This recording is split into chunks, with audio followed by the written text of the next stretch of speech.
C'est une grande question. J'aurais tendance, moi, à distinguer déjà la notion d'accessibilité universelle et de conception universelle. C'est-à-dire que l'accessibilité universelle, finalement, c'est un but à atteindre, un but qui n'est pas toujours faisable. Et la conception universelle, c'est finalement un processus.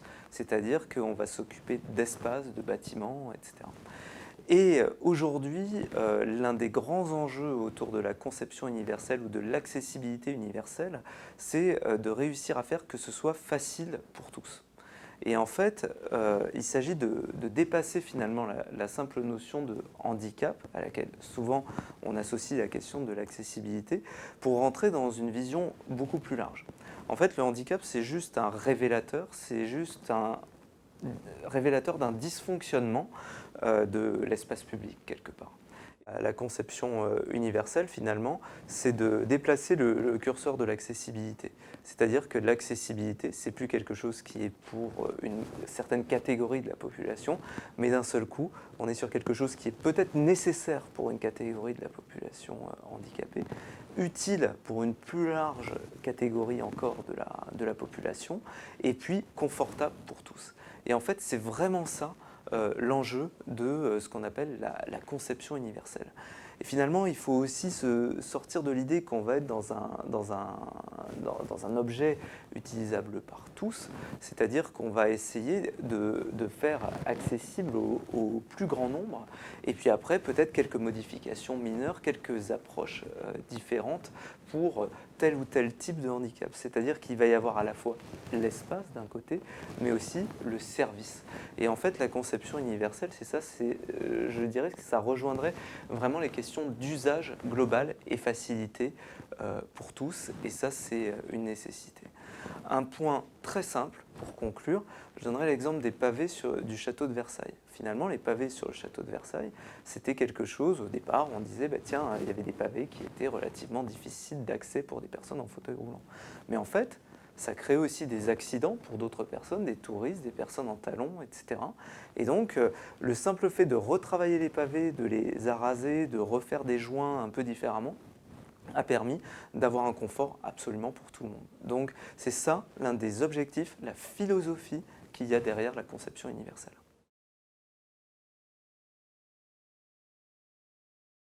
Pour ce qui concerne le partage de l'espace public en 2030, en fait, on peut déjà percevoir dès aujourd'hui des grandes tendances.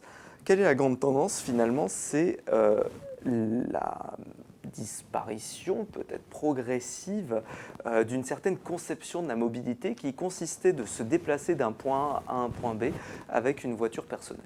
Aujourd'hui, peut-être que pour des raisons X ou Y d'évolution, cette pratique-là a tendance à disparaître au profit d'une autre pratique qui est ce qu'on appelle l'âge de la mobilité, pour faire simple. L'âge de la mobilité, c'est finalement passer d'un moyen de transport à un autre. Et on a imaginé par exemple quelque chose qui était un bus, mais un bus qu'on appellerait bus porte-avions quelque part. C'est-à-dire un bus à l'intérieur duquel on pourrait venir avec différents moyens de ce qu'on appelle micro-mobilité.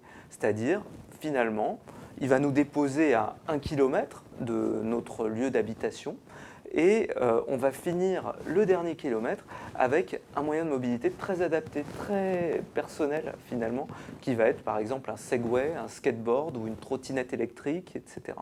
Et donc ça va poser des vrais problèmes en tant que partage de mobilité, parce que finalement chacun va y aller avec son moyen de transport. Et quelque part, dans ces utilisateurs, on a aussi des utilisateurs de fauteuils roulants. C'est juste en fait un moyen de se déplacer différemment, de faciliter la mobilité. Et quelque part, va se poser la question de certaines régulations, parce qu'on ne va pas faire des voies dédiées pour chacun. Et donc, l'un des avenirs, c'est peut-être d'ouvrir parfois les voies non pas aux voitures, mais à d'autres moyens de mobilité à certaines heures de la journée, de l'ouvrir parfois à d'autres, à des livraisons, etc. Donc il peut y avoir un partage dans le temps, ça c'est ce qu'on appelle la ville intelligente, où il va y avoir des modèles mathématiques qui vont décider de telle ou telle ouverture de l'espace public à telle heure. Et puis il va y avoir également une capacité à inventer des nouveaux moyens peut-être de coexister aussi sur l'espace public avec d'autres moyens de mobilité. On parle souvent du plan d'accessibilité de la voirie et des espaces publics comme quelque chose d'extrêmement contraignant. Mais en fait, c'est tout simplement adapter la ville aux mobilités de demain. C'est pas seulement l'adapter pour quelques personnes handicapées. Et là, on est encore dans une grande tendance sociétale qui est cette approche avec ces micro-mobilités, dont le fauteuil roulant, mais il y en a plein d'autres, vous l'avez bien compris. Et donc l'idée, c'est d'arriver à faire un maximum de travaux, finalement, de transformation, parce qu'avant, c'était dédié à la vitesse, à la voiture, et aujourd'hui, le paradigme de la mobilité s'est complètement renversé.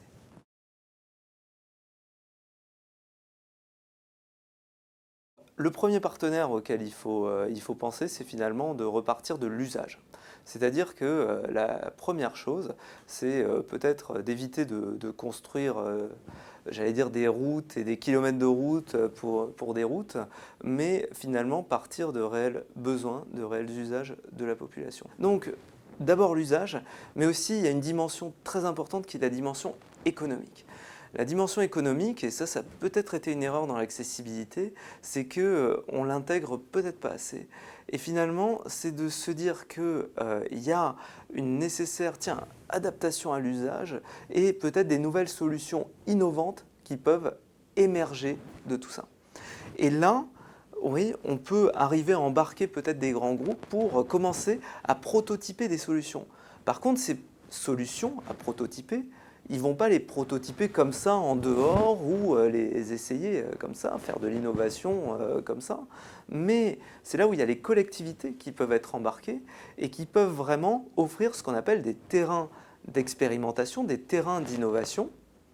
Et finalement, tout ça, c'est une démarche qu'on retrouve vraiment beaucoup qui s'appelle la démarche City Lab ou la démarche Living Lab, etc., qu'on retrouve de plus en plus, c'est-à-dire des démarches d'innovation où il y a la ville qui met à disposition des terrains, l'industriel des solutions, les usagers, on va confronter ces solutions et on vient essayer de, sans arrêt, les améliorer. Aujourd'hui, cette co-conception et cette co-construction est la clé pour arriver à ce qu'on appelle une forme de consensus, c'est-à-dire que tout le monde puisse se mettre d'accord sur une solution qui soit la meilleure possible.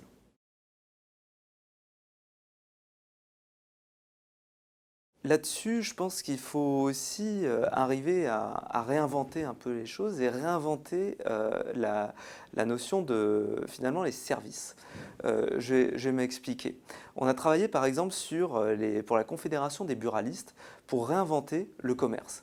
Vous savez, le commerce, c'est souvent ceux qui râlent en disant « Ah non, mais on n'arrivera jamais à se mettre à ces fameuses normes d'accessibilité ». J'aurais tendance à dire que le commerce, il doit complètement changer de nature. C'est-à-dire que les achats, on les fait sur Internet. Maintenant, ce qui compte, c'est qu'on va peut-être dans les commerces pour vivre autre chose. Et que ces fameux centres-villes de petits bourgs qui se meurent doivent sans doute muter pour offrir ce qu'on appelle des bouquets de services de mobilité. Ou des bouquets de services d'ailleurs tout court. Je m'explique. Un tabac presse aujourd'hui, il va ni vendre, demain, il va ni vendre de tabac ni de presse, mais il va plutôt vendre à la fois peut-être du colis, enfin du moins être point de livraison de colis. Il va être également peut-être un endroit où on va se poser pour travailler. Ça peut être aussi un endroit où à côté on va trouver de nouveaux éléments de mobilité pour aller d'un endroit à un autre. C'est-à-dire qu'il faut résolument changer la vision qu'on peut avoir aussi du centre-bourg, quelque part, en installant ces hubs serviciels. Et là, il y a tout un créneau très très important à prendre et toute une transformation à prendre.